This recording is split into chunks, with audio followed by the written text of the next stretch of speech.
உங்களுடைய பர்த் மந்த்தை வச்சு நீங்க எப்படிப்பட்ட பர்சன் அப்படிங்கறத த்ரூ டாரோ கார்ட் மூலமா நாம தெரிஞ்சுக்கலாமா? நான் தான் உங்கள் Padma Thangamani, grapho analytical therapist, tarot card reader. இது ஒரு ஜெனரல் ப்ரெடிக்ஷன் தான். உங்களுக்கு பர்சனலா டாரோ கார்ட் பார்க்கணும்னு இன்ட்ரெஸ்ட் இருந்துச்சுன்னா கீழே தெரியற வாட்ஸ்அப் நம்பருக்கு மெசேஜ் பண்ணுங்க. தெரியற 2 செட் ஆஃப் பர்த் மந்த்ல எந்த மந்த்ல நீங்க பிறந்தீங்க அப்படிங்கறத அந்த செட்டை செலக்ட் பண்ணிக்கோங்க. அந்த செட்டை டபுள் டேப்பும் பண்ணிக்கோங்க. நீங்க ஏதாவது ஒரு விஷயத்த பத்தி நினைச்சிட்டு இருப்பீங்க இல்லையா, அந்த விஷயத்தையும் மனசுல நினைச்சுக்கோங்க. இந்த செட் 1 மந்த்ல எந்த மந்த்ல நீங்க பிறந்தீங்களோ அந்த மந்த்தை மனசுல நினைச்சுக்கோங்க. அதுக்கு என்ன டாரோ கார்டு வருது அப்படிங்கறத நம்ம பார்க்கலாம். இந்த கார்டு தான் செலக்ட் பண்ணிருக்கேன். இந்த கார்டு என்ன சொல்லுது அப்படின்னு பாத்தீங்கன்னா, ஏதோ ஒரு 2 விஷயத்துக்கு ரொம்ப இம்பார்ட்டன்ஸ் கொடுத்துக்கிட்டே இருப்பீங்க. அந்த விஷயத்தை தான் உங்க லைஃப்ல ரொம்ப முக்கியத்துவமா இருக்கும். அது அந்த விஷயத்தை தவிர்த்து வேற எதுலயுமே பெரிய கான்சென்ட்ரேஷன் பண்ண மாட்டீங்க. மாதிரி பண விஷயத்துல ரொம்ப கிளவரா ஹேண்டில் பண்ணுவீங்க. எந்த இடத்துல செலவு செய்யணும், யாருக்கு செலவு செய்யறோம் அப்படிங்கறது எல்லாத்தையுமே தெளிவா தெரிஞ்சுக்கிட்டு அதை ஸ்கெட்ச் பண்ணி தான் நீங்க செலவுகளை செய்வீங்க. அதே மாதிரி ஒரு குடும்ப வாழ்க்கையில ரொம்பலாம் எந்த ரிஸ்கையும் எடுத்துக்க மாட்டீங்க.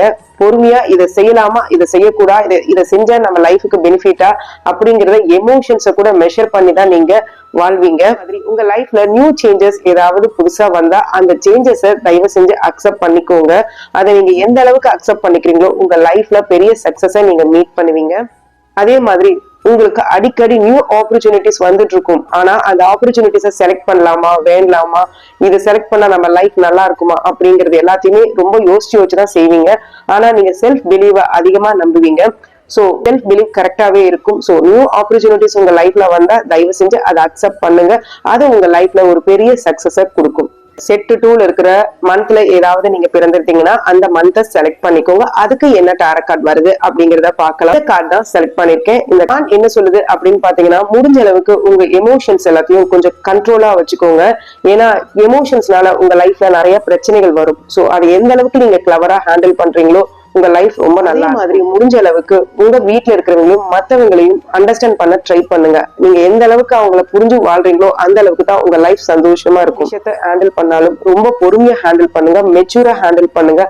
அந்த மெச்சூரிட்டி தான் உங்களுக்கு எல்லா விதமான எக்ஸ்பீரியன்ஸையும் கொடுக்கும். அதுதான் உங்களை நெக்ஸ்ட் லெவலுக்கு கொண்டு போகும். நீங்க கத்துக்கிற எல்லா விஷயமுமே, எல்லா விஷயத்தோட எக்ஸ்பீரியன்ஸுமே உங்களை பெரிய growthக்கு தான் கொண்டு போகும். அதே மாதிரி முடிந்த அளவுக்கு நீங்க உங்களுடைய டெசிஷன்ஸ்ல ரொம்ப கேர்ஃபுல்லா இருக்கணும். அவசரப்பட்டு எந்த டெசிஷனையும் எடுக்கக்கூடாது. அதே மாதிரி அனாவசிய செலவுகள் வந்தா அதை எப்படி கண்ட்ரோல் பண்ணணும்ங்கிறத தெரிஞ்சுக்கிட்டு அதுக்கப்புறம் நீங்க அதை எக்ஸ்பென்சஸ் பண்றது உங்க லைஃபுக்கு ரொம்ப நல்லது. இல்லைன்னா சில விஷயங்கள்ல நீங்க எஸ்கேப் ஆக முடியாத மாதிரி மாட்டிக்குவீங்க. முடிஞ்ச அளவுக்கு செலவுகளை கரெக்டா ஹேண்டில் பண்ணுங்க. கமெண்ட்ல மந்த் அப்படின்னு டைப் பண்ணுங்க.